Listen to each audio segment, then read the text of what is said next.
Simple exhalation.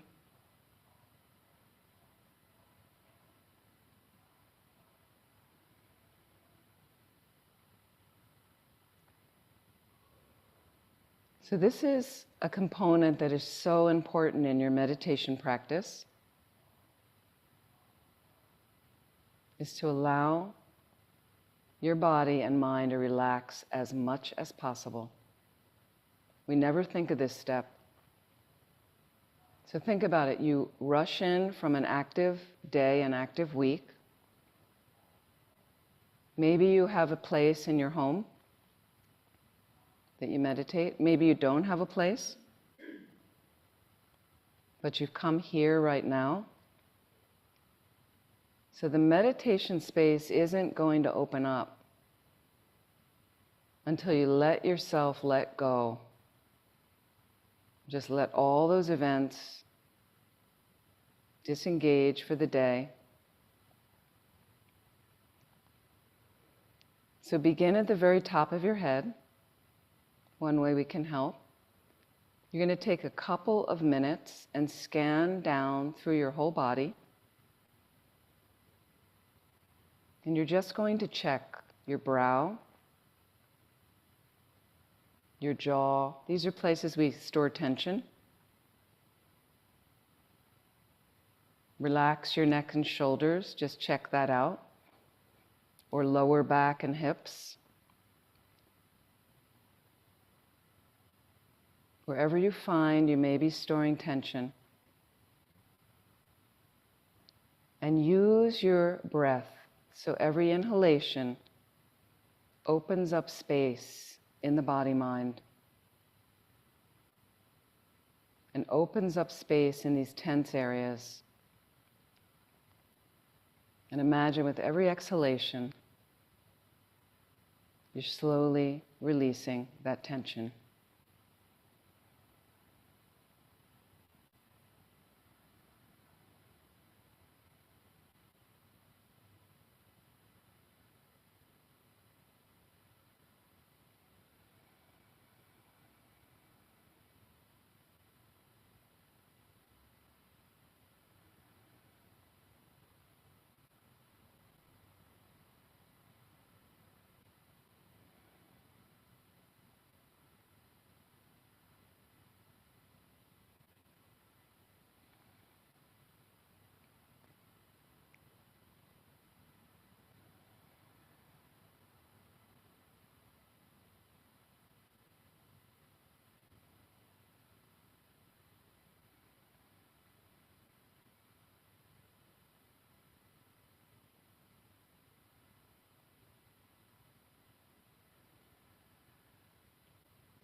And let's think about our motivation right now.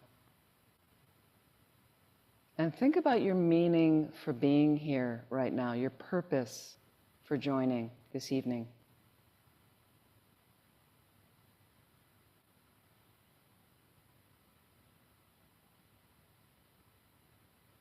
So the motivation can settle from there, that you'd like some ideas of how we can better balance our mind,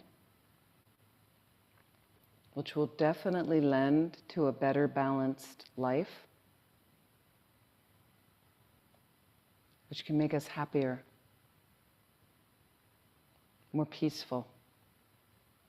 Everybody wants that. Everybody wants to be happy. So it's fantastic if you get some ideas, some information this weekend that's useful for that, directing you towards happiness and peace in your mind, in your life. But just imagine if you could share that with every being you encounter. Or if you could use it to move along a path, an authentic path to freedom. Capital F freedom, the big freedom. The freedom of having an omniscient consciousness, an omniscient mind, like a Buddha. So then you're blissful all the time. You're free of any pain, any fear, any confusion. But your heart completely directed towards helping all beings. Completely directed to helping all beings. So if you like that motivation, that idea to benefit all living beings, feel free to include it in your own motivation for being here. So take a moment, please set that intention for this evening, this weekend, and all the activities of the rest of your day.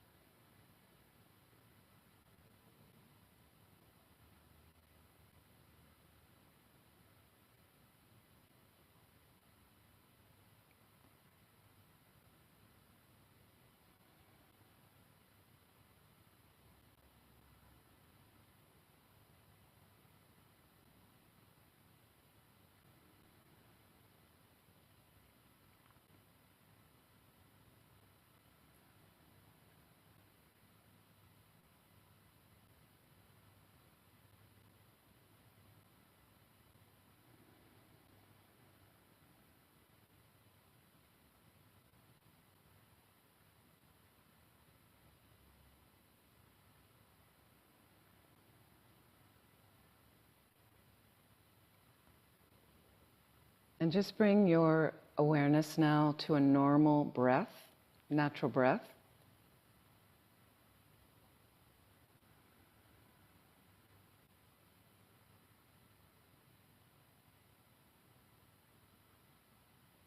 And as you focus on the breath, just settling the mind there. Notice what thoughts come.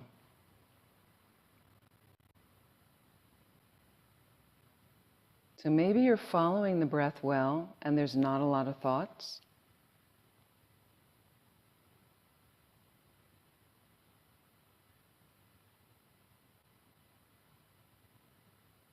Just watch, just observe.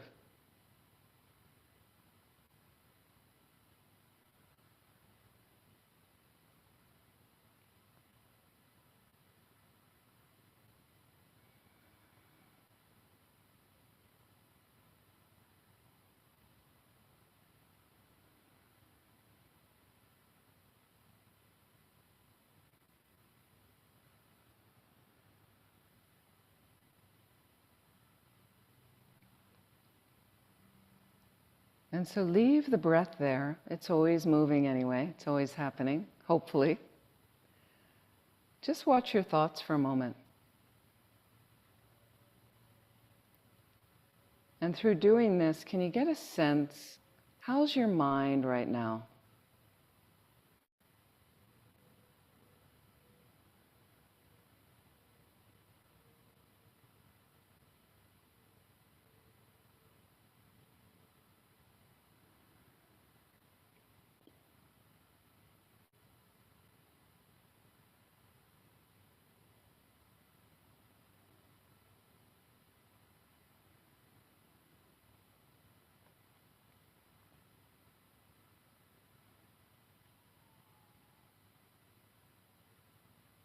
Can you gently have a look at your mind? So you may have some thoughts that arise that are you may label not so generous. You may feel more distracted or have some drama going on in your life. It's all very normal. How do you talk about that in your mind?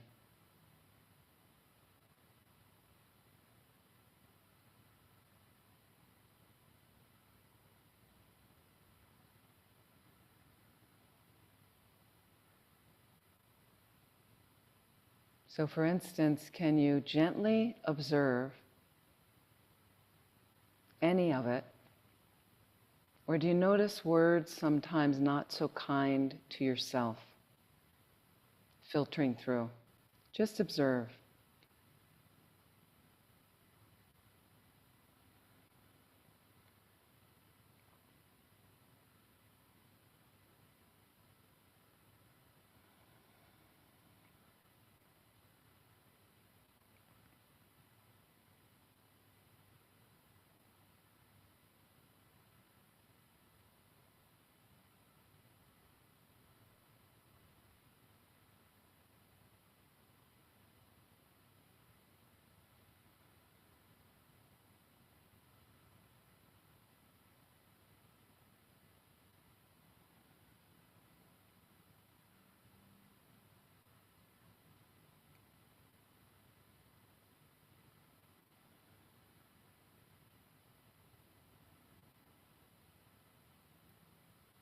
And can you slowly let the thoughts float off like bubbles in the air? And just let yourself be for a moment. So in a sense, let yourself be in meditation.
So please relax. And when you're ready, slowly open your eyes.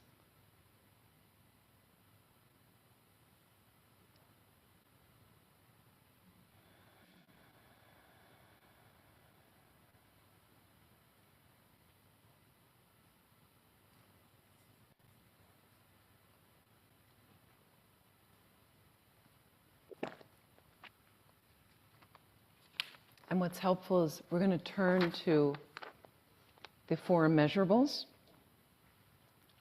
And that's on one of these sheets. So you can just listen online, or some of you know, we're going to do the short version of these four immeasurables. Oh, thank you. Thank you, my dear. Wonderful. And these prayers, this particular very short prayer, it's a beautiful prayer you can always pull up quickly, anytime in life, of immeasurable, we call it immeasurables because we don't want to limit. For instance, the first one, all beings have happiness, and the causes of happiness is immeasurable love. That's what love really is. The next one is immeasurable compassion. The next line's immeasurable joy, and the last is immeasurable equanimity. But also it's immeasurable because of the countless beings we're sending these prayers out to, like that. So, and some of you, I'm not sure if there's any Star Wars fans here. The old original Star Wars, the original movies, the first 3 that came out, I remember. George Lucas, some of you are aware of this, is a Buddhist. So the films were made according to Buddhist principles, and he made the cast take Buddhist courses when they were making these films. And this whole idea of the dark side and overcoming the dark side is really about countering delusion in the mind. That was the whole premise of, So they had people personified, Darth Vader was the evil, but he really wasn't evil. He was just confused, right? So, but in one of them, I always forget the names of the different ones.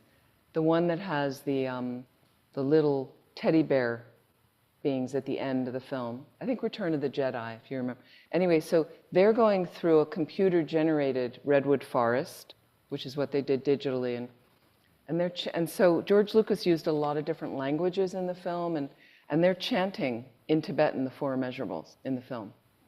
So if you're a big filmmaker, and there's a lot of violent films we're familiar with. In Star Wars, you could say there's a layer of violence to it, right? But you can then throw in a prayer like that, and then millions of people around the world get that seed of the 4 immeasurables in their consciousness. It's brilliant, right?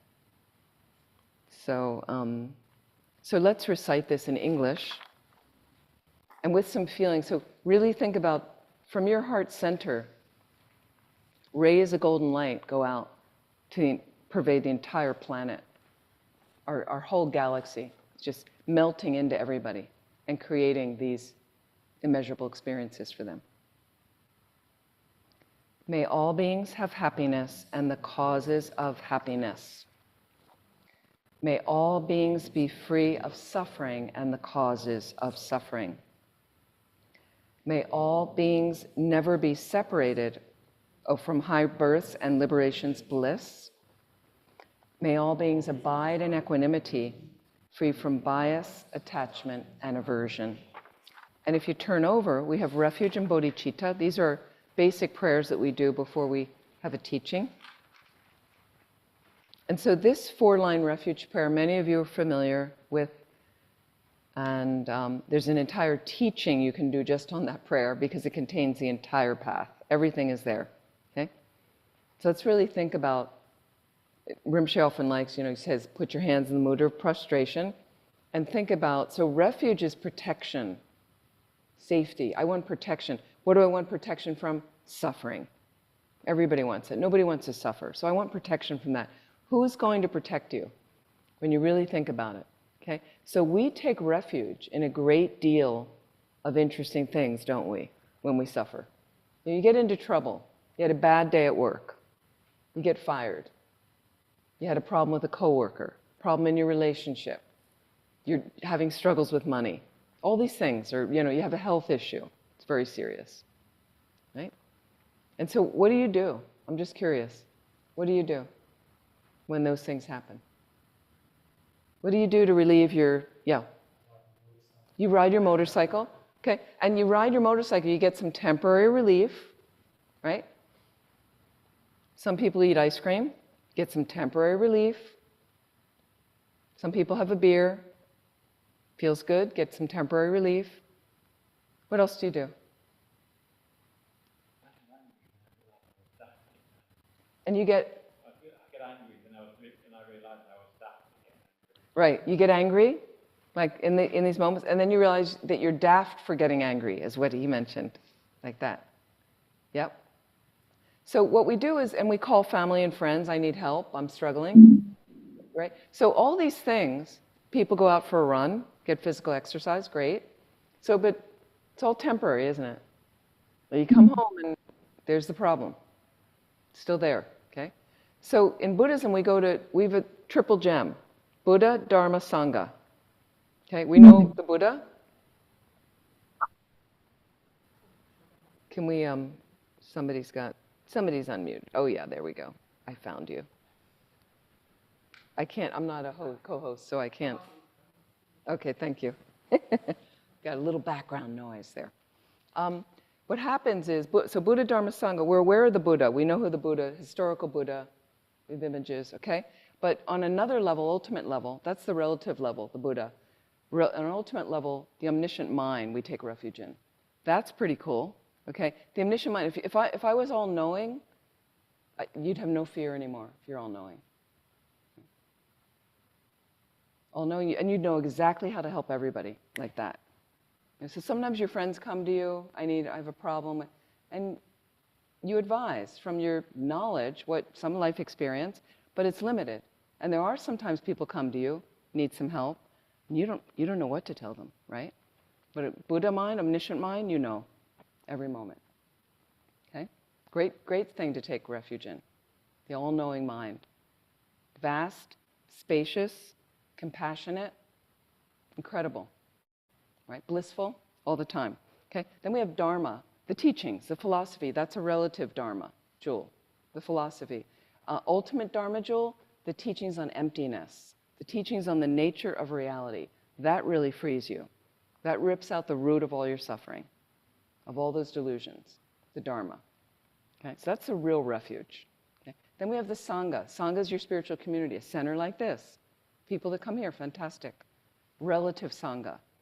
Okay? And sometimes they have capital S Sangha, monks and nuns, fully ordained monks and nuns, things like that. Okay? But the ultimate Sangha, Arya Sangha, Arya means noble, Arya Sangha means those who've had a direct perception of emptiness, of the nature of reality. Okay? Because they know, because they've seen emptiness directly in meditation. So, and everything changes for them, okay? So when you think about those three things, and you really have to spend some time reading about the qualities, thinking about it, that's what you really want to take refuge in. That's what supports you. And I'm telling you honestly, I'm not that different than you. I know you go, she's got a bald head, she wears maroon robes. Trust me, I'm not a holy person. But I'm a touring teacher for our organization, and I'm right now in a really active moving mode all the time, moving a little bit too much. But centers have wanted to get open from pandemic. They want people in person. They've been inviting, and I have a bit of an obligation to honor the requests that I get. So I'm trying to do it, and it's going well, and people are very kind and very helpful. But what happens is I'm going around the world, and half the time my sister lives in London with my nephews, and so she some years ago wanted to do this Google location sharing with me. You're familiar, and people have Find My Phone or Find My Friend. I didn't want to do it. I was like, you don't need to know where I am. And I was like, I wasn't interested in being connected like that. But then some years later, I realized I'm going around the world. I'm going around the world by myself. And, sometimes nobody knows where I am. It's not really safe so much anymore. So I did it with her. My nephew wanted to do it with me, my brother. So now there's a few people that, and the good thing is, I said to one of them, I said, it's really good that you know where I am, because sometimes I don't know where I am. So then you can tell me where I am. And so occasionally they'll get a thing and go, why are you there now? Like, I see that you're in this thing. So, but what happens is when I am going around, right, I have that refuge here, Buddha, Dharma, Sangha. For me, it's a little bit like Lama Zopa Rinpoche. I'm not so separate. I don't feel separate from him. I've known him a long time. I had a very close relationship. I was very fortunate, okay? But you can develop that with different teachers. You can develop that just seeing your teacher as a Buddha, inseparable from the Buddha, or just with the Buddha, or another image of the Buddha that you like Tara maybe. Or there's different images here. Beautiful Maitreya statue, image there, beautiful. represents loving kindness. So the more we relate to that, and I pull that into my experience, I feel buoyant and supported. Right? Now, I'm not stupid. I don't go into like dangerous areas and do crazy things. But I just feel this extra support level rebalancing my mind more quickly than me reaching for the ice cream and eating this and doing this and going out and doing these things and thinking that will relieve and take my problem away, because when I come back, the problem's still there. But this seems to help me more. This seems to help me get into, okay, well, now let's study this program. Let's do this meditation a little more deeply. Let's consider this, or let's look at the drama that just unfolded in your life, and let's get a little bit broader perspective on it, because that's helpful. Reframing, right? Reframing. So I go for refuge until I'm enlightened to the Buddha, the Dharma, the Supreme Assemblies of Sangha, okay? And then it says, by my practice of giving, but really before teaching, what you say is, by listening to the Dharma. So what it means is when you come into a teaching, you want to have a little relationship with yourself. How do I want to be here at the teaching? I want to listen well. I want to listen well. And they actually have things in the teachings that you can study, and it talks about the 3 problems with the pot. How do you attend a teaching, right? People come in with all their gunk in their mind. So you're distracted. I've been at teachings and people are on their phones. They're not taking notes. They're like, sometimes I've been like, can we finish that now? You done with the phone? So what happens is, by listening to the Dharma, so they have these 3 issues with the pot. So how do you listen? We come in, you got a pot that's got a hole in the bottom. Some of us listen like that. So the Dharma comes right in and it goes right out. I got nothing. I retained nothing. So many times I've been at teachings with His Holiness the Dalai Lama, so powerful, you're so blown out, many times.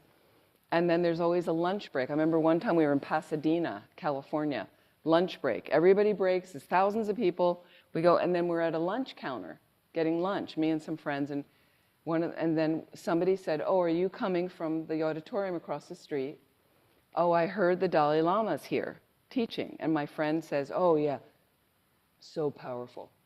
This morning it was incredible, so powerful. And the woman behind the counter said, what did he teach about?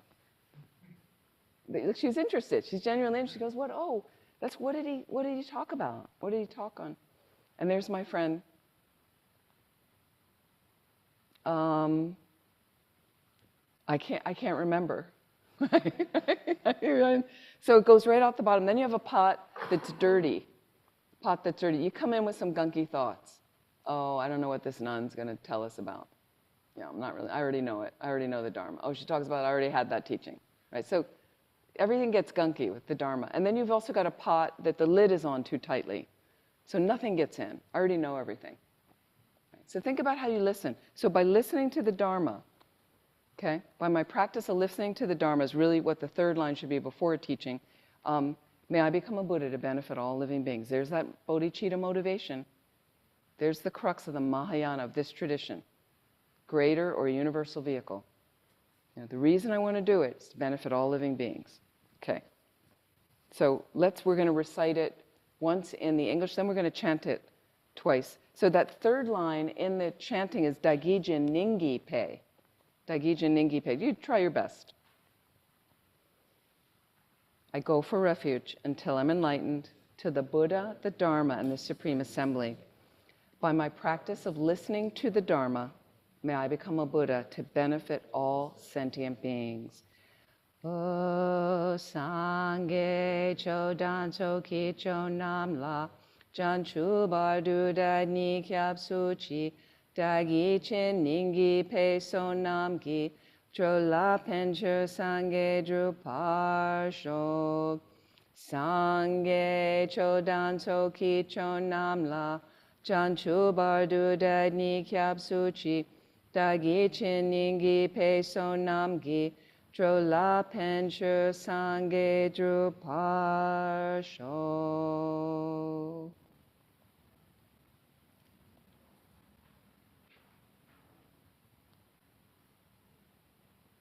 Thank you.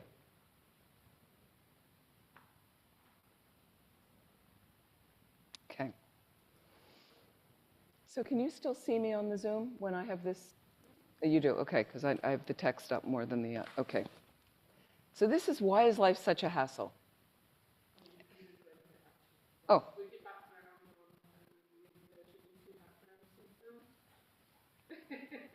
Oh, yes, I see that. Okay, that's just, yeah.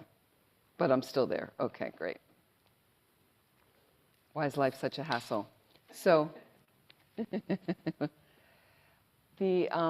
what we want to talk about is, the beginning is, we just did a very short meditation, and I will give you a stretch break so we can at least in the middle just stand up and stretch for a short time, if it's helpful. Is one of the most important things I find in this tradition at all, or just living life in a happier way, is to set up some sort of meditation practice, some contemplative, reflective practice. Please, please do it for the planet, seriously. And our planet is struggling right now. And people have these ideas, I can't save it, I can't do anything myself, but a lot of little efforts together on our parts, I think, have a huge, huge result. I don't discount any of that at all. So it's not like I can save the planet, but those ripples go out from positive mind states, from reframing a difficult situation, from yourself dealing with your mind on your own. Like, that is where it starts. So I would say, if you don't have a place in your home yet, get the meditation practice started. Meaning, find something in your house. Some people live in really small spaces. I teach a lot in New York, and they all live in little tiny spaces. Too expensive there, like that. So again, if you can find an option other than your bed, because the bed has other energy, okay? But some people don't have room. So sit then in a different direction than when you sleep, if you have to sit on your bed, okay? Because it has that sleeping energy. And what people say when they meditate, this will happen. Many of you are familiar. I think I'll just lie down and meditate. Good luck. You'll be sleeping in no time. It just doesn't work as well than having this open flow. Now, if you have back problems and some physical illness, okay, fair enough. You always adapt. And you can use a chair. Nothing wrong with a chair. You don't have to sit cross-legged. So use a chair and be skillful. Chairs are made, see, she's sitting, see, chairs are made for people 11 feet tall.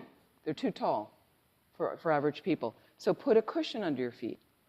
And the hips are better balanced. Get smart. Make it cozy. Get your shawl there. Get your favorite, jacket, your favorite sweatshirt. But whatever's going to make it comfortable for you. You want to put a pillow in the back, put a pillow in the back. Get another. So you want it to be inviting. This is the place you come back, that you do your work. This is a place you get together with your mind. So create something. It's simple. Keep it simple. You don't need an elaborate altar. Okay. And don't make the excuses of, when I get my new job, then I'm going to, when I get the kid off to university, then I'm going to get my practice started. Just start now. Just start. I don't care if it's 10 minutes a day. Everybody can do 10 minutes a day. And it's just you watching your mind. It's as simple as that. So when I started, seriously, this is how you deal with life as a hassle. When I started, I had done a course at Kopan Monastery. Kopan Monastery, it's where I met Jerry. Many years ago, I did a 10-day course, meditation course. But then I came back to the States. I didn't know how to meditate. I wasn't any meditator. So I happened to rent a room. I worked for a magazine. I rented a room, little room, but it had a loft built into the room. So my bed was underneath. I shared an apartment with a couple women. So I decided I'd make a little meditation space on top of the bed, right? A box turned upside down with a scarf on it. Good enough. I had a little candle. That was it. I didn't know what I was doing. Okay? But then what would happen is something would happen at the magazine, some irritation, some conflict with a colleague. I was the new person hired there. 30 people worked there. There were some people I was very intimidated with. Everybody thought they were great. We have a magazine in San Francisco, we're very cutting edge, So I'd come home and I'd have all these tensions. Oh, I have to have a meeting with him tomorrow. I have to do this with her, these things. So then I'd go to my little space And sometimes I was going to go out to dinner with my friends after. But you have that little pocket of time. I created a little pocket of time. Different times of the day, different times on the weekend when I had off. You have time off. Then I had different time of the day. But I'd sit there. And so first I'd sit there with all my tension. You know, breathe in, breathe out. You know, but tense. It's too tense. Then I learned a little bit about just relaxing. And so it's worth taking the time. Like I said, we jump in from busy lives. I sit down on a cushion, and I think the meditation space is just going to open up. It's not like that. Give yourself some space to relax. I'm just inhalation, exhalation. You let go a little more. Inhalation, I let go a little more. Exhalation. Good enough. And then what would happen is this process, right, also made my body practice. So this position became more comfortable. Okay, so when I first started meditating, I was much younger, right? And I could barely sit like this I could barely make it to 10 minutes. Younger knees, could barely make it to 10 minutes. Incredible pain, incredible excruciating pain in my knees, right?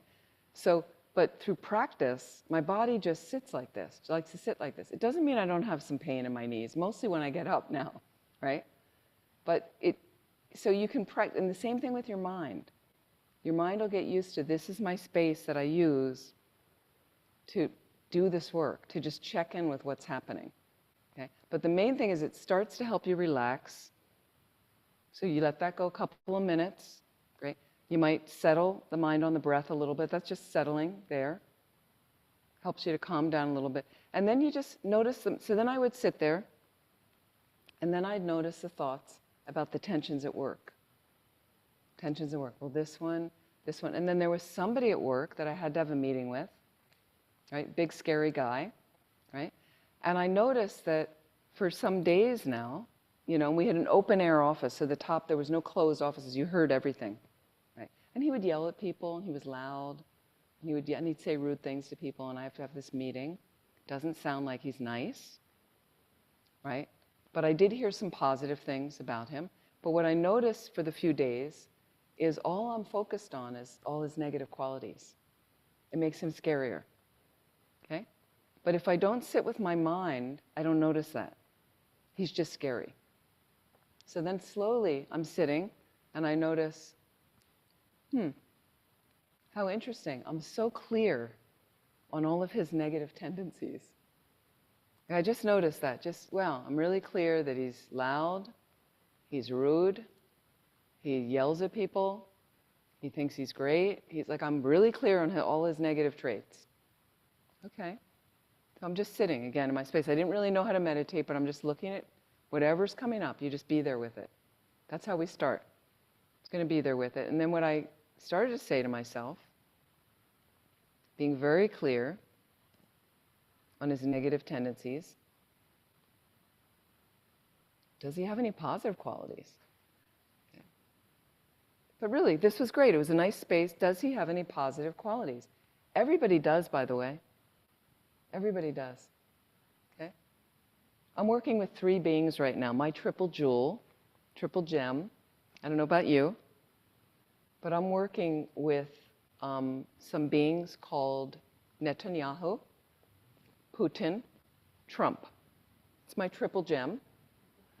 And I'm really trying to generate some compassion in my heart towards these beings. Right? Because for me to hate them, what does that do? They don't know that I hate them. They don't know me. Right? But it creates that ripple going out to the space around me, that irritation in my mind. I don't need that in my mind. Right? I can read about all the evil stuff that looks like what's happening, but are they happy? I don't think so. I don't think they're happy, right? And they got themselves in these positions, and you got a big ego, you become a world leader, and you get into stuff, you're not happy doing those jobs. I worked in politics. I worked for people running for office in the United States. It's not a happy scene, right? Like that. So how can we not have compassion in some ways? You know, the karma they're creating, the negative tendencies they're creating, right? So everybody has good qualities. Everybody has good qualities. So I slowly would examine this man I worked with. Does he have good qualities? And I suddenly had a list of 5 things. Right away, 5 things just lined up. I went, oh. They were accurate. I think they were pretty accurate, pretty authentic. It was him. I did notice these things about him. And so what I did is, over in my mind, I went back over the good qualities. Instead of obsessing about the negative, there were good qualities. This was his reality. It was multifaceted, like everyone is. More than just that, you know. And what do they say? Brian Stevenson, one of my heroes. Brian Stevenson, I don't know if you're familiar. He's an American. He's a lawyer who has represented many, many poor, mostly African American people that ended up on death row because they were poor, not because they killed anybody. And he got a lot of them off, saved a lot of lives. And there's a book about him called Just Mercy I would ask you to read that's really worth reading. So I think he says we are so much more than the worst thing we've ever done. Right? So it helps when you're dealing with atrocities, if somebody's abused you, if something's dramatic, negative happened to you, ways to think about that. The negative stuff we do, it comes from confusion, that's all. You're not a bad person. Not a bad person, you just made a mistake. And that's the nature of being human. Okay, so that's why hassles happen. That's why things happen, okay? So what I did is this is analytical meditation. This is another type of meditation we do. So one type, we're used to meditation, everybody wants to just sit and like focus on the breath, okay? Lama Zopa Rinpoche said that's not going to get you enlightened, I'm sorry, okay? But we will try to focus on certain things, keeping the stabilization in the mind to develop one type of meditation called Shine, calm abiding. Calm abiding. And that's the meditation most people think of as meditation. I am focusing on one thing, keeping my mind focused there. The reason we want to get Shine, there's 9 stages of meditation before you get Shine, but anyone in this room can do. The reason you want that meditative absorption is to meditate on emptiness, to get emptiness. That's the reason you want Shine. Okay, so that's one type of meditation. We call it also placement meditation. We call it stabilizing meditation.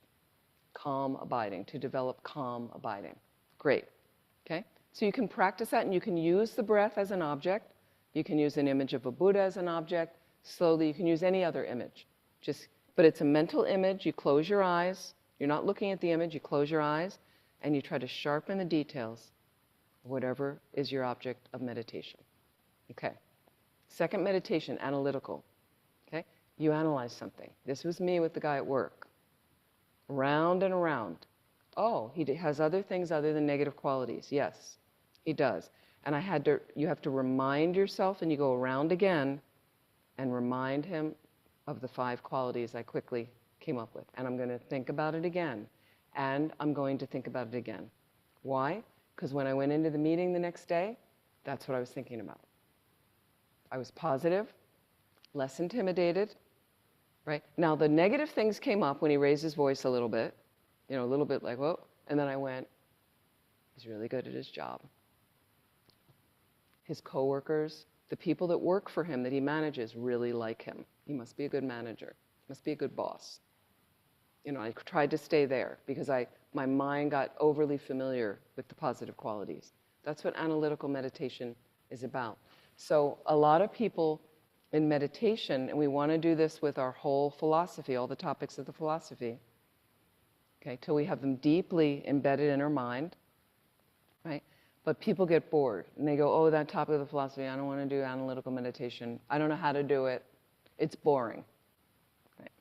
Go over and over part of the philosophy over and over again, right?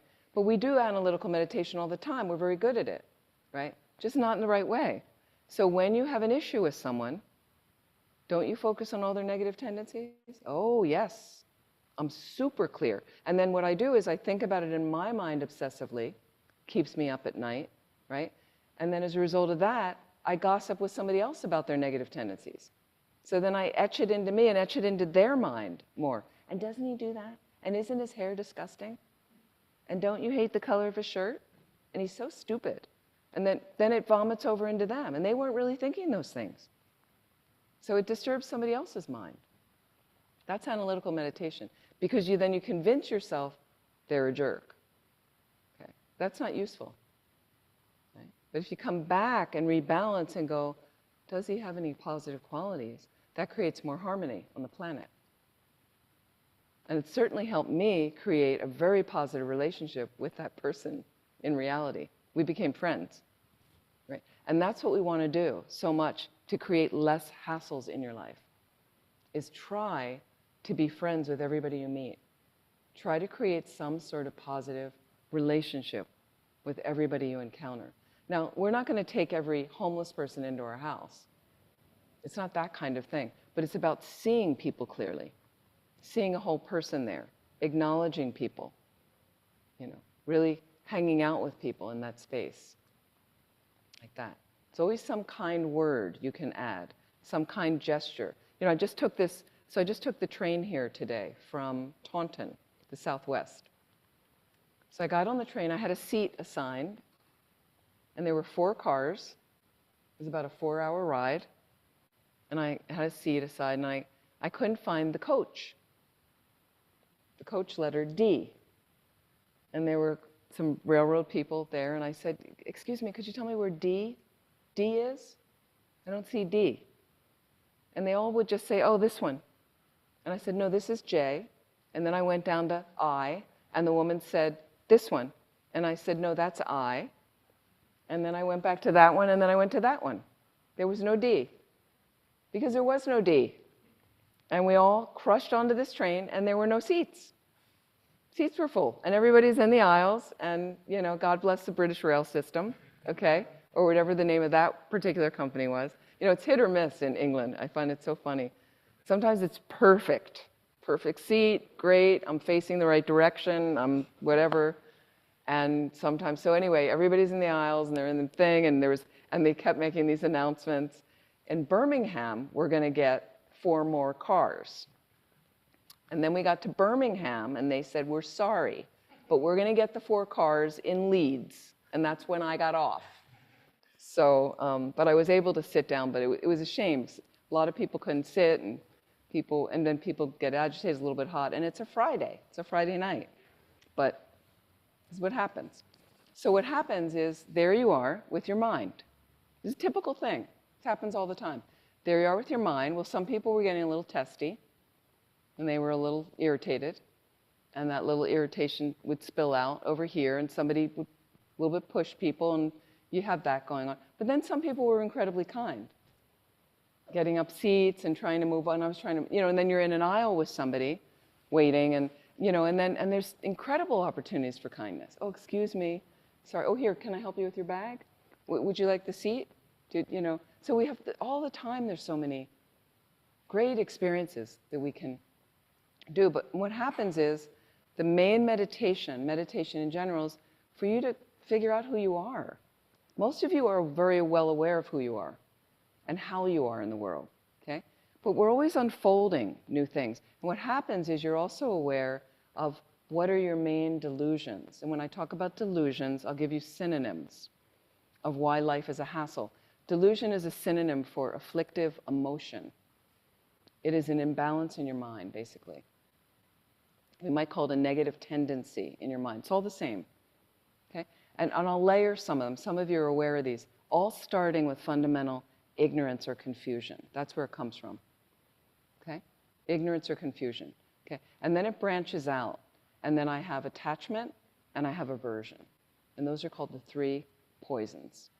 So most of you are familiar with this, the 3 poisons. 3 poisonous states of mind, okay?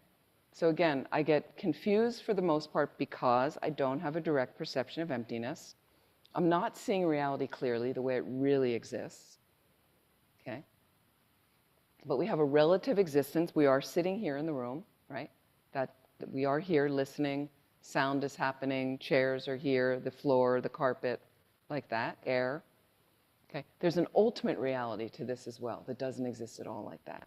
Okay? But we don't experience that, most of us, with an ordinary consciousness. Okay? And then as a result of it, I get aversion happening, hatred, anger. It's all one experience, right? And I'm doing that because I'm underestimating the reality that's really there, not seeing it clearly. Underestimating the reality that's there. Okay? And you can get, if that's one of your things and you notice, is you can look at small occasions of that in your mind, where it starts.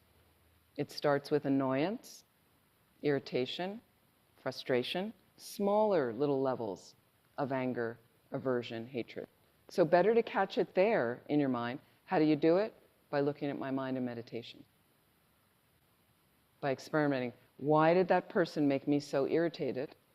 If you know, rage or anger is one of your things, why did they make me so irritated? And you go back.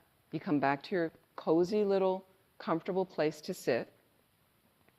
And I'm going to look at that incident, let's say that happened yesterday. Because in the time it happened, I couldn't deal with it.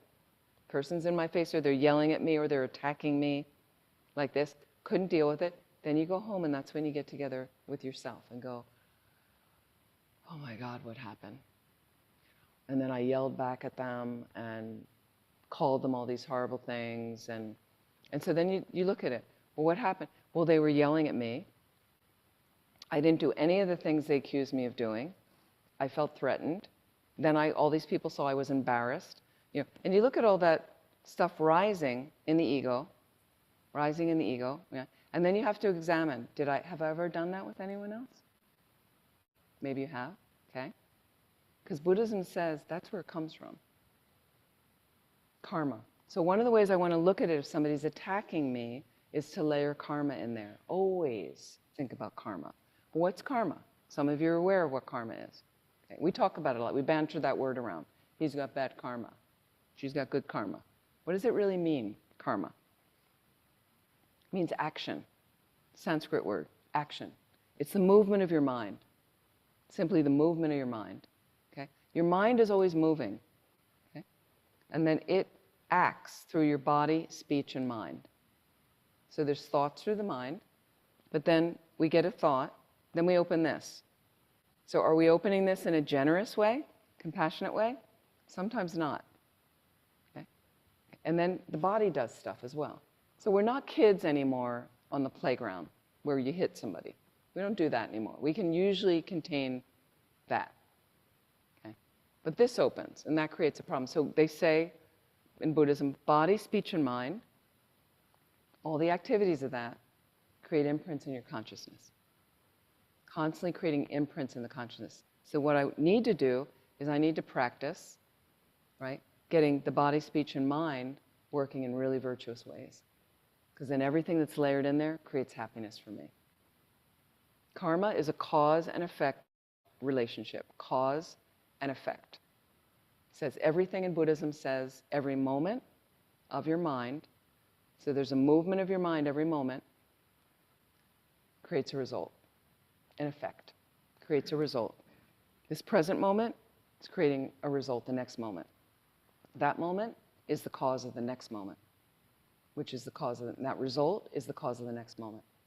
And the mind goes on, no end to it, because whatever we think of as the end of the mind is creating another moment in the consciousness. So it creates it in a blatant sense, here like a gross reality of our mind. I don't mean disgusting, I mean I can track. I'm thinking about things right now, like that, right? Then it goes into a more subtle experience. Fluctuations of the consciousness, they're more subtle. They're very hard to track as an ordinary being. You might, in long retreat, notice some more subtle fluctuations of the mind. And Buddhism says, in a finger snap, in that, 56 fluctuations of the consciousness in that. That's subtle. Okay? But then we go to the most subtle consciousness. So the mind exists on 3 levels. Most subtle mind, what's that like? The clear light nature, they say. Well, what does that mean? Robert Thurman, the professor in New York, says clear light nature. He sometimes uses words like brilliant transparency. Kind of like that, brilliant transparency. So something it's inconceivable until you're in deeper meditation, meditating on that. Till we have experiences with our subtle body as well that we can bring up what the clear light nature is. And our mind arises like that, merge with our mind in that experience. And you can taste that. Get that? So those seeds are in there. And it is what Buddhism says is the most subtle consciousness, most subtle mind, is what reincarnates into another life and goes on. Why does it go on? Well, because it's causing another moment. The mind's always causing another moment. And where does it come from? Always, no beginning, because there's always a preceding moment that causes it. Always a preceding moment that causes it. So this is the basic mode in discovering Buddhism courses. Module number 1, the mind and its potential. Some of you have already studied this. So you study, it's fascinating about the mind, to understand the mind as a continuum. It's very hard for us to understand, because we're linear thinkers. This particular class tonight started at 6:30. It ends at 8:30, like that. So we have a beginning and an end. We like that. The beginning of the year for most Westerners and things is January. The end is December. That's how we function. You go to work at a certain time. I have to be there at this time. Then it ends at this time. This starts here. This ends at this time. So we're kind of brainwashed to think that way. So you come in with mind as a continuum, no beginning, no end. It blows your mind. How's that possible? So you have to think about these things. Because that's where you get hooked and you have a hassle, is look at your mind. Where did it come from? And so then you have to explore, where does your suffering come from? Where does your suffering? That's your homework for tonight. Where does your suffering come from? Some of you already know where your suffering comes from. But I want you to think about it. When you have something you label a problem, where does it come from? And look how quickly we go, well, she did it to me. It was her fault. It's coming from outside. So check. Is it coming from outside? Is it coming from your mind? Coming from both? Coming from something else? Like that. It's really interesting, because this is kind of the beginning of our trajectory on a spiritual path. Is most of you come because you want your suffering to end. You want the hassle to go away. That's the topic tonight. Why is life such a hassle? I don't want there to be any hassles. Then you have to look at your mind. You have to set up the meditation space. And again, keep it simple, but just you want something that's not trafficked in your house, if possible. Like it's not a hallway, people walking. Try to have something where you can keep that seat, because it's your safe little area. Now, some people don't have that luxury in their home. So do the best you can. It's nice if you have a room and you can shut a door, if you have housemates, if you have a partner. And initially it could be hard with a partner that you're meditating and they're like, you're doing what? But you get them used to it. And I noticed that there's people that I've lived with that noticed that when they did afford me the space and time, they weren't really Buddhist practitioners at the time, when they gave me the space and time to sit, I was in a much better mood afterwards, as when they didn't. And so then they started protecting my meditations. Oh, she's meditating. That's a good thing for her. Let her meditate. Okay, let's look at some other delusions, too, of why things become a hassle. When you're familiar with this. Then you have the other poison, attachment and desire. Okay, this is the difficult one for us, attachment and desire, because we equate it sometimes with something good, something positive, like love. People say, I have to be attached to my kids. If I wasn't, I wouldn't love them. You check. Really look at what is attachment. What is attachment? We're going to look at some of these delusions as well, like specific ones. And you can name yours. You can say, I want to know about fear. I need to worry about worry. I want to hear about worry. I want to hear about guilt. And so you can come up with what do you want to look at some of the specific antidotes. But attachment's an over-embellishment of what's there. An over-embellishment. Not seeing reality clearly again. And I layer a whole bunch of, do you remember when you fell in love? Remember those experiences for those of you that have fallen in love? I hope everybody's had that experience at least once. You fall in love with somebody. Remember what that was like? That little bubble? And remember the obsession about them? Oh my God, their hair was perfect. Their eyes, right? God, you layer so much gunk on there, like icing on a cake you vomited out, and it just dripped all over them, the sugar-coated. Never saw them accurately, but just this yummy, amazing. And then they opened this hole here, and it was perfect, you know. And so think about what's going on there. You got fleshy oblong thing on the top, head. Sometimes it has material on there called hair. 2 colors here, and a hole here. Sound comes out. That's the head. Got a torso kind of thing, usually covered in cloth, 4 appendages. That's your person. So think about it. They're walking towards you. This is what Buddhism does. Okay? Positive karmic seed ripening.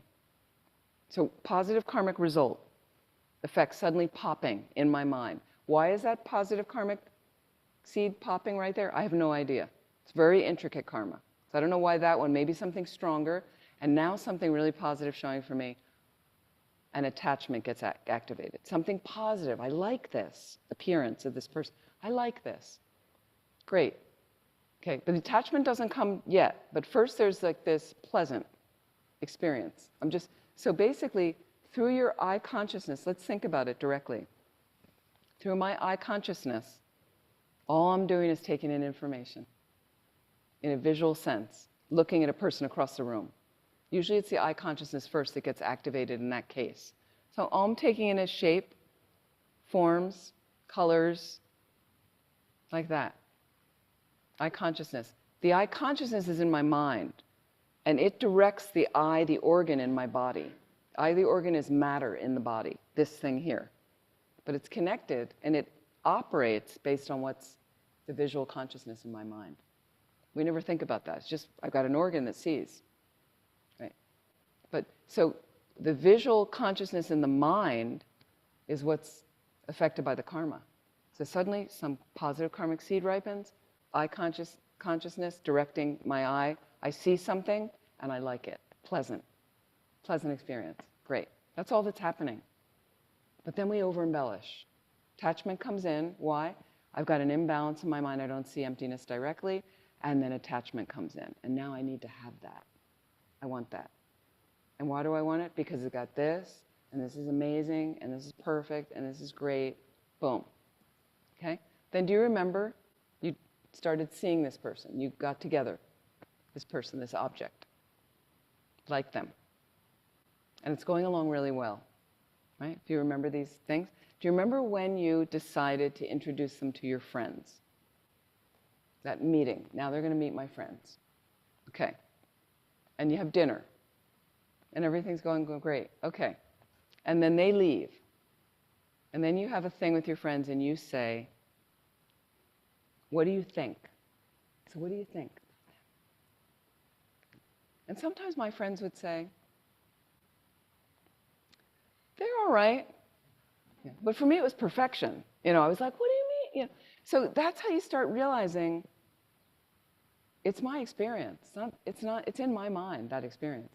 It's not out there, because the same things out there that they're seeing, they're having a totally different experience of the person. Sometimes not liking them. How can you not like them, I'd say?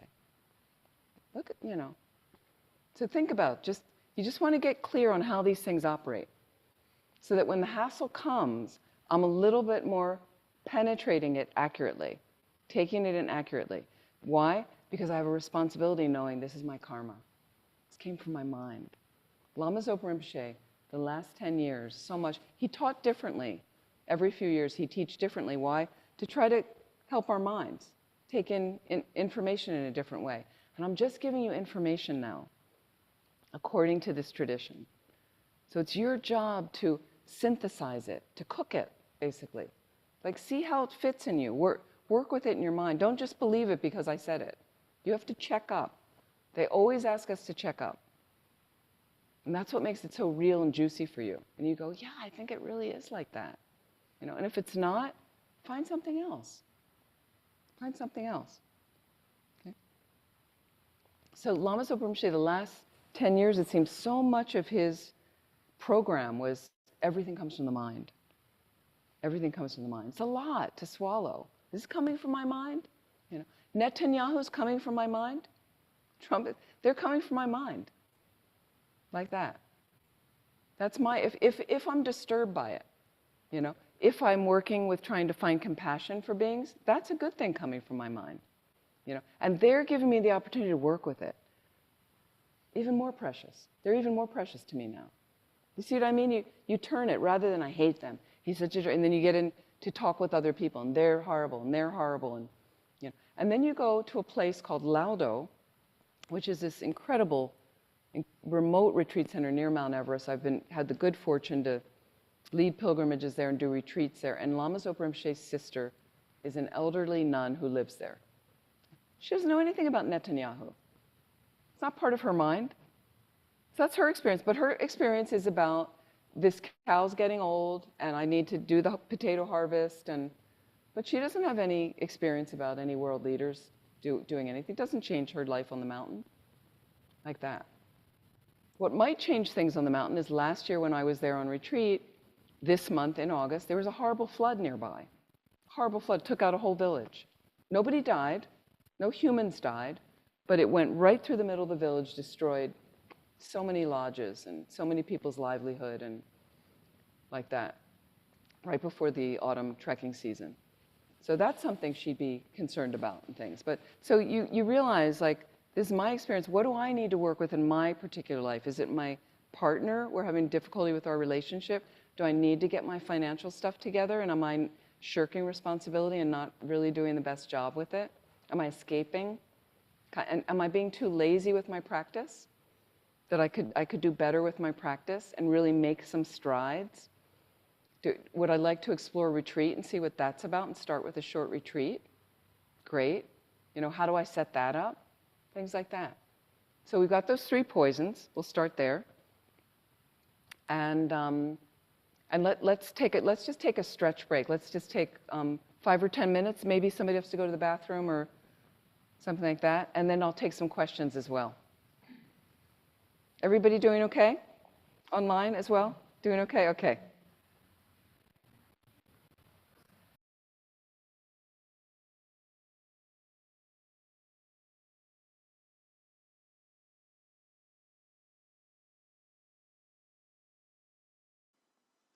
And is this, and let me just get a reading of the room and the reading on Zoom. Is this too elementary? Are we too basic right now that you've heard all this before? It's okay? Okay, everybody's, okay. Okay, I just want to check in. And also let me know if you're like, I need to hear about this before the end of the weekend, or please don't forget to talk about this, or feel free. But any questions?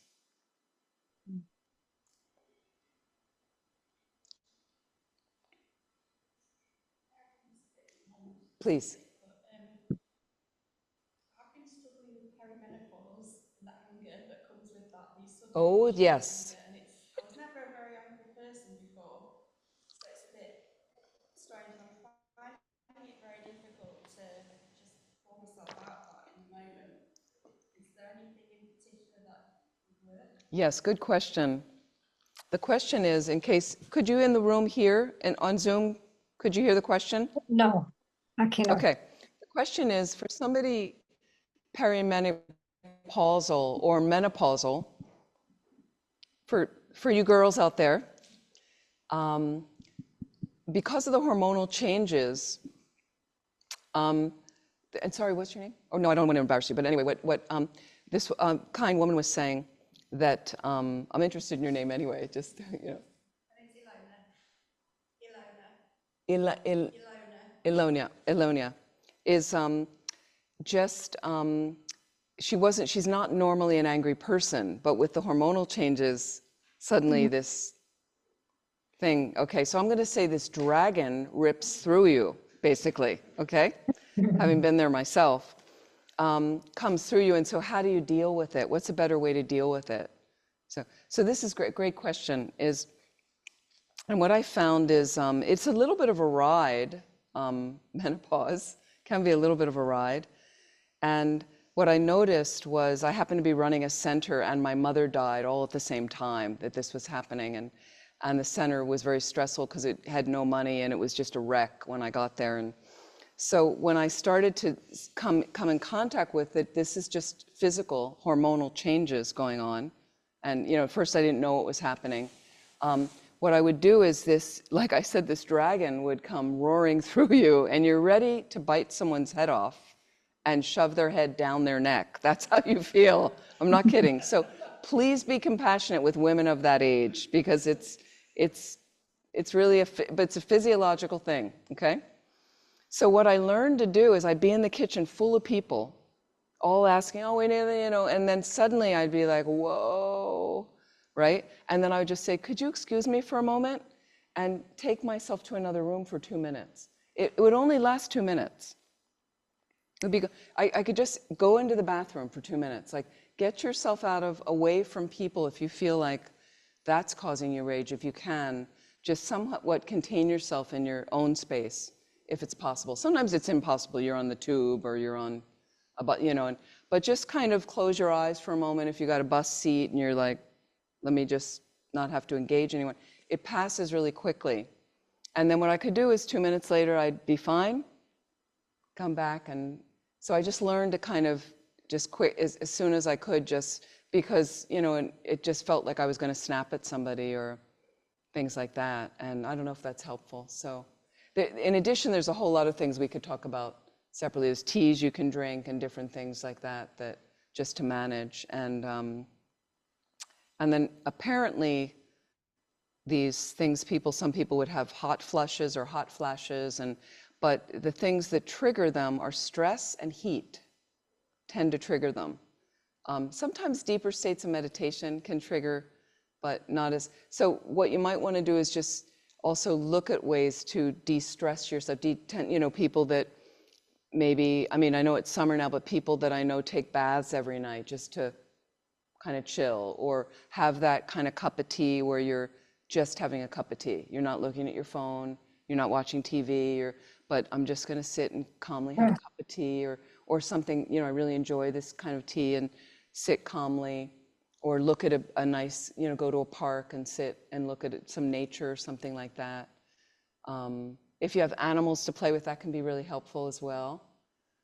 So have whatever coping mechanism you find that a little bit can just in general release some tension like that. And here's another thing in general for everybody, through your system. So I just mentioned we started with the 3 poisons: confusion, anger or hatred, and attachment and desire. Then there's 3 additional root delusions: pride,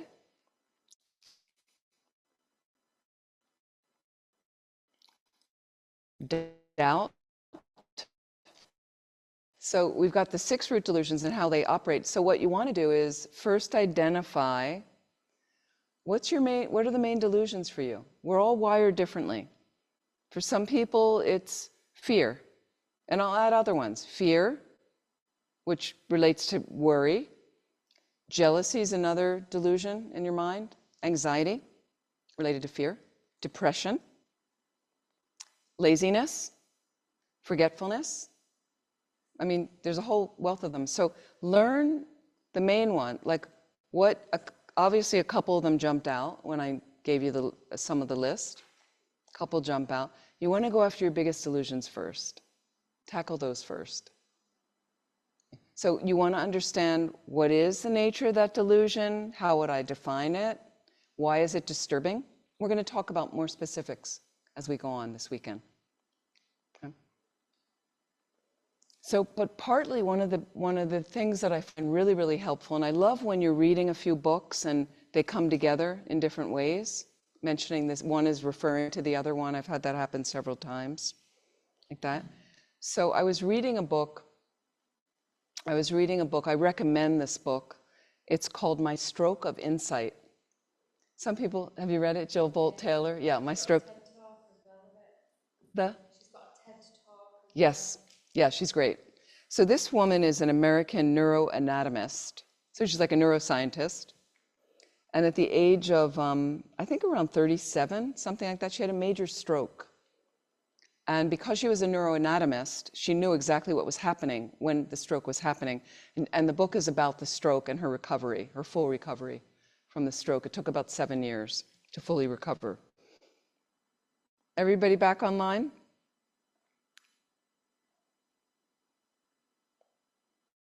Okay, can you hear me online? On Zoom? No, I don't think they can hear me yet. Oh, Tom's got his thumb up, okay. Okay, you can, okay, great, thank you, great. So what I wanted to talk about is Jill Bolt Taylor, this neuroanatomist, said, from the time the thought process comes through your brain, the neurological activity, like beginning of a thought process, so beginning of, let's say, you know, and any of your delusions coming up to the end of that, how long would you say? How long does it last? Any ideas, any guesses? What's that? Microseconds. 90 seconds, she says. It's 90 seconds. So, right? So when I read that in her book, and I'm, you know, meditating, always working with my mind, trying to, and I thought occasionally, you know, you see the delusions come up in your mind, whatever the imbalance, something happens, or, you know, and I thought, I'm just going to allow myself the 90 seconds to just be afflicted. You know, like I'm a human being, but it's happening. But I'll just, you know, 90 seconds is pretty short, a minute and a half.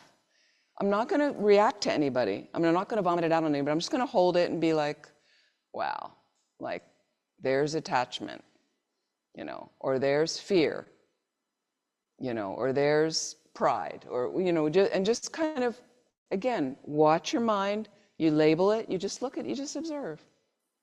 I could just hold it for 90 seconds and know that then it was finished and let it go. What happens is we carry it on. We embellish. We hold on to the thought and we go on and on and on. The actual initial creation of it is gone, is over. But we have habit of negatively ruminating over and over and over of that delusion. It makes the delusion stronger in your mind. You're creating a trench. You're digging the trench every time you over-obsess that delusion, that mental affliction, that imbalance in your mind. That's all you're doing, okay? So at the same time, I was reading a book by Pema Chodron. If you know the American, wonderful books, fantastic books. I forget which book. And then she, at the same time, she quotes Jill Bolt Taylor, and she says, so I just allow myself the 90 seconds. So give yourself the 90 seconds, but again, protect yourself in a way where I'm not going to harm anyone with my speech or lash out at somebody or just, you know, or have more, and I'm just kind of holding it and going, wow, this is strong. And then let it go. Let it go and try to move on with another thought. Try to replace then with some positive thinking, positive thoughts. You know, like, wow, I'm really glad that I didn't snap at somebody during this moment. Like, I was really good that I just, you know, excused myself to the bathroom and shut the door. I didn't have to go to the bathroom, but I just got into my own little room, sometimes at the center. That was the only place I could go, shut the door. Great, little peace of mind right here. Really good that I had that coping mechanism, like that. So a little compassion for yourself, like, good that I did that. We try our best. Any other questions? I was just thinking, Belinda, with that, sometimes these thoughts, you can watch them and let them go, but then they come back and they're kind of repetitive, aren't they? And you find yourself back there again. And, Sure. I just wondered, just keep going over and doing the same thing? It is, you have to keep doing, I mean, what happens is a lot of people ruminate, and they ask me about that obsessive thinking in the mind. And so sometimes I talk to people about like a thought replacement, a thought interruption. So now some people say, I've heard that people say this to other people, stop thinking. Stop thinking that. I mean, we can't stop thinking, but stop thinking that. But you can't when you're in the middle of it. So, but what if I identify and I'm just observing, that's why I started with you, is just observe your mind, observe the thoughts. So sometimes we're trying to meditate and people will start with the breath, and then the whole thing is to bring your mind back to the breath. bring your mind back. That's fine. It's one type of meditation, bringing the mind back. But then sometimes these thoughts are just continuing to float up. So then it's sometimes watch the thoughts. Just gently watch the thoughts, okay? And you might even then question, where does the thought come from? So explore the thought a little bit. Where does the thought come from? Well, if I'm ruminating, it's coming from a previous moment of that same thought. I'm just carrying that same thought. So what if I think something different? So I'm replacing the thought with a really different thought. It's effort. It takes effort. But because this is coming from the same type of thought, and I'm kind of tired of this now, what other thought can I have? Let me have a positive thought. Let me directly take and say, I have to have a counter thought to this. And you might even do a visualization of something. Like, think of flowers coming into your space. Think of, gleaming diamonds or whatever attracts you, something bubbling up, or the thoughts turning to bubbles and floating off, the negative thought. So a friend of mine who suffered from chronic depression, years of depression, don't over-identify yourself with the delusion. So she would label and say, I'm a depressed person. No, she just had a lot of depression in her mind. You see the difference? She just had a lot of depression in her mind. But she really wasn't a depressed person because I knew her before she was depressed. So it wasn't always in her mind, but she identified like it always was.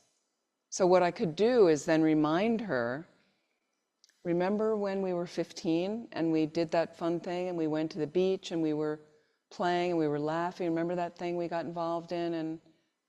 And she had the whole memory intact. She said, oh yeah. She goes, yeah.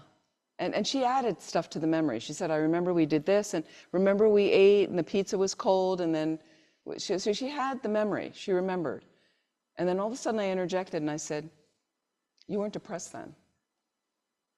So she had to suddenly that stopped her, and she thought about it and she realized she wasn't depressed.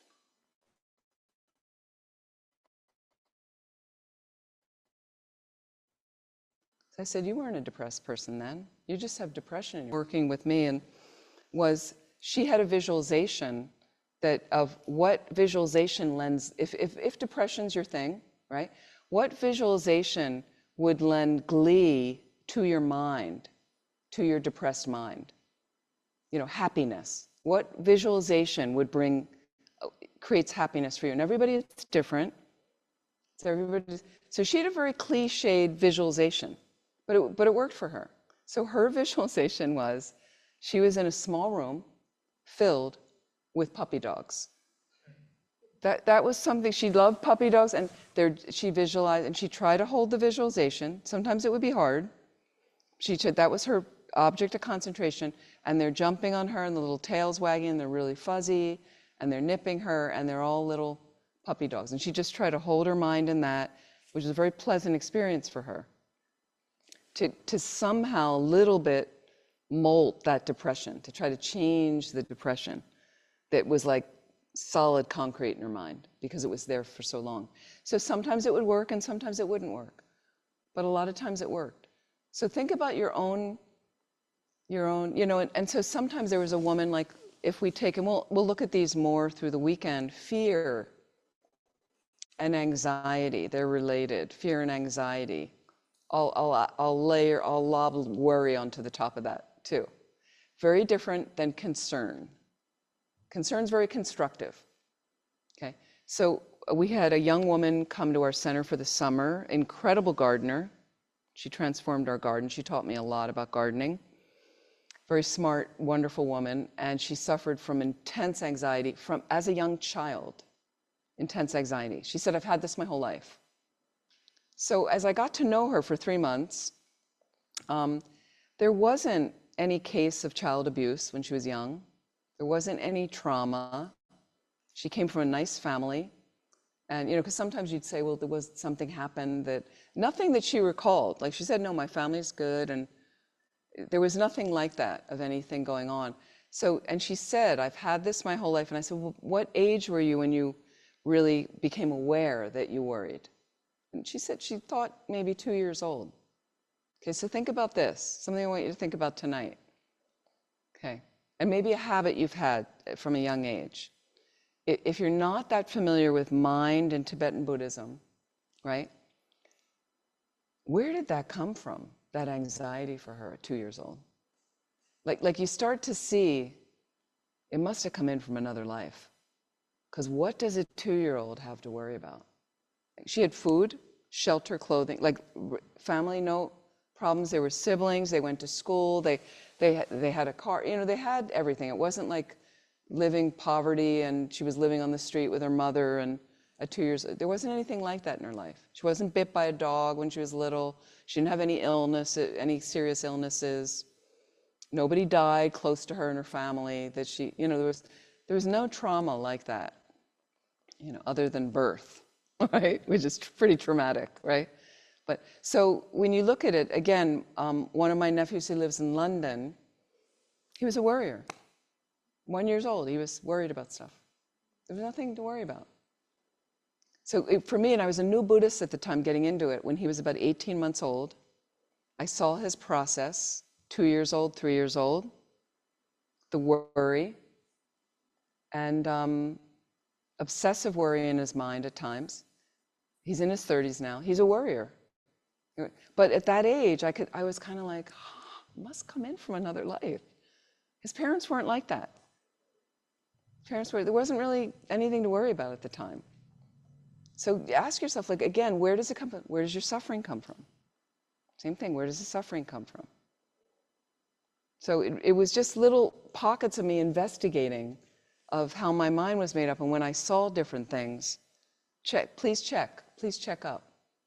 Another thing that's interesting about the mind, even though some of you I know have studied this for a while, is some of you have siblings.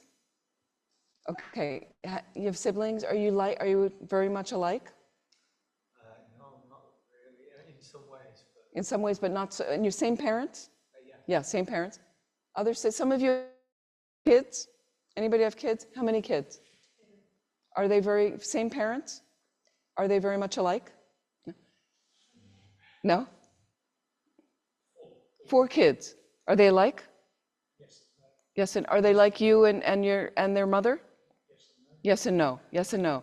So isn't it interesting? So the parts that are not alike, they're not like the parents. Where does that come from? Where do you think it comes from? Something to think about. Where does it come from? Because you from a young age, you had tendencies, things you really liked, things you were really good at, things you weren't good at all. And even now, there's things you have to work on, but think of the imprints. And so it's so interesting when you really start looking at your mind, because that's how we clean up our mind. That's how we get involved, is first, just observe, but gently observe. You have some tendencies that are probably, you're going to tell me, are really awful. Well, so do I. Okay, but I'm very gentle with it now. And I'll see one of these tendencies rear its head, and I just go, yes, I know. I know you're not getting this thing that you need right now. So instead of,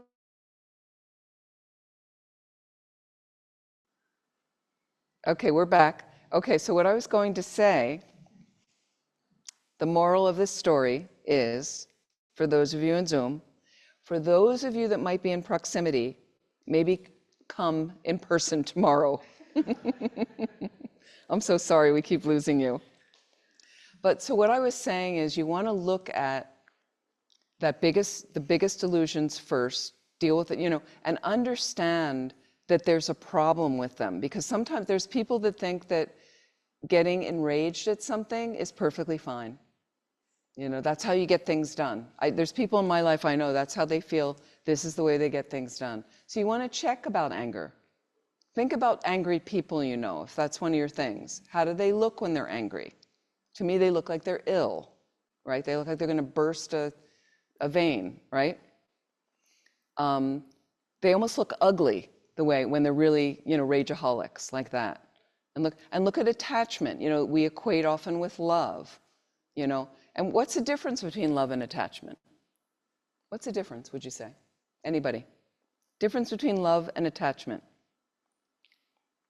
Jerry? Love would be focused on the well-being of the other person, whereas attachment is what am I getting from this person. That's right. So love is focused on the well-being of the other person, right? Love is really wanting somebody to be happy.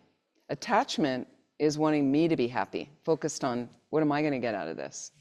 So think about it. Now, for our kids, for loved ones, partners, things like that, best friends, and it's mixed, isn't it? It's a bit mixed. And it's very hard not to be attached to your kids. It's really, really, really hard. And your partner, like that.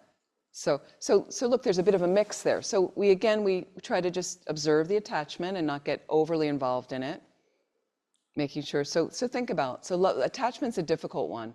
They say, for instance, anger is like the vomit on your clothes. It's really apparently disgusting, very clearly disgusting. But attachment is hard. It's like the oil stain on your clothes. It's more subtle. It's harder to get out, okay? So you want to identify those first things, and then we're just observing when they arise in the mind. And then you learn slowly what we'll talk about this weekend, applying antidotes. It's 8:30. How did that happen? Goodness. Okay. I'm going to stop there for tonight. Again, homework is, if you'd like, think about where do you think your suffering comes from, right? And start identifying what are your strongest delusions, and on your own, what would you use as antidotes? What do you think would work as antidotes, like that? And just spending a little time, maybe before you go to sleep tonight, some of you are already doing this, have a little 10 minutes, just watching your thoughts, observing your mind, and notice if there's some negative thoughts, how do you inner talk about them? Do you lay a big trip on yourself? Like, oh, you're so always thinking like that, so negative. Or do you just let it go, let it float off and go, yeah, sometimes I think like that, sometimes I have a positive thought. Just let the thoughts, and see if you can a little bit poke, and we'll do this tomorrow, the space between the thoughts. There's a space between the thoughts. Focus on that instead. See if you can find that space of awareness. That's your mind, which is vast, clear, knowing, spacious luminosity. That's really, in Tibetan Buddhism, the real nature of your mind. Not busyness, not anger, not confusion. It's like that. Okay? Everybody okay? Anyway, lovely. So we're going to go to our dedication prayers. And turn to where it says dedications on the back or one side. Thank you.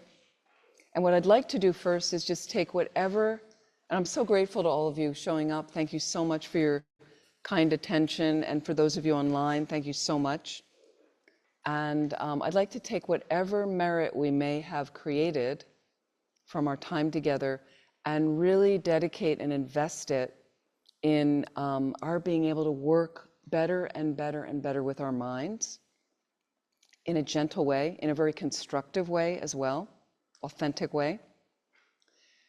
And to be able to learn the antidotes and apply them effectively.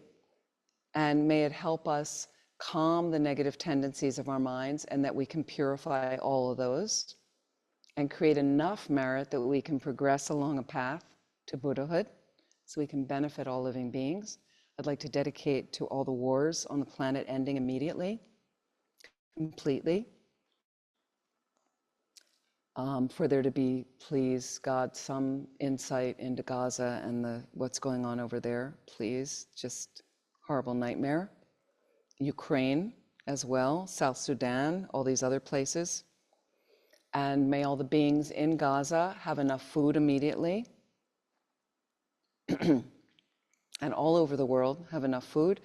And for all the beings who have recently passed away, may they immediately take a good rebirth to be able to practice Dharma and get enlightened to benefit all living beings. And I'd particularly like to dedicate to Mark Halpern, Bernice Setlin, Lisa, and Kimberly Anderson, who have recently passed away that I know.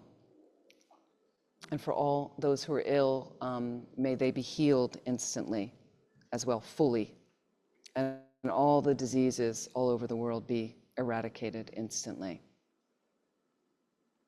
And for His Holiness's long life, in very, very good health, may he be able to teach whenever he would like. May the Chinese loosen their grip on Tibet as soon as totalitarian leaders be turned to bodhicitta. So let's read these dedication prayers. Due to the merits of these virtuous actions, may I quickly attain the state of a Guru Buddha and lead all living beings without exception into the enlightened state. May the supreme jewel bodhicitta that has not arisen arise and grow. May that which has arisen not diminish, but increase more and more. And we're going to turn to Lama Zopa Rinpoche's swift return prayer. This is the one written by His Holiness the Dalai Lama.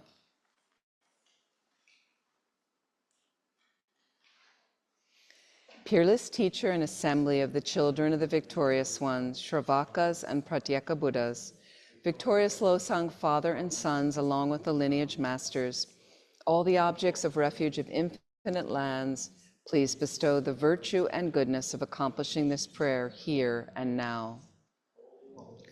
Wait, we're just going to scroll up. Let's get to the holding and spreading the Muni's precious and complete teachings through explanation and practice, you wore the armor of patience that is never discouraged. Incomparable Venerable Guru, to you I make request. While striving single-pointedly for the sake of the victorious one's teachings, the sole gateway through which all benefit and happiness emerge, and from other living beings you suddenly departed to peace, what a great loss.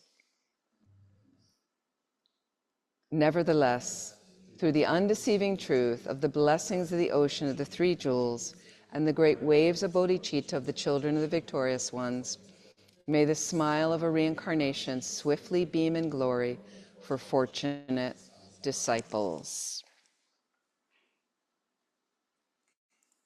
So we begin tomorrow at 10 o'clock? Is that right? 10 o'clock? Okay. We begin tomorrow at 10 o'clock, and we'll have a session roughly like 10 to 12:30. We'll have a break in that session, about a half an hour break, and then 12:30, 1:30 lunch, and 1:30 to 4, and a similar thing. We'll have a half an hour break in that session like that. So I hope you can join. Thank you so much, and look forward to seeing you tomorrow. Thank you so much. Have a pleasant evening, a pleasant sleep.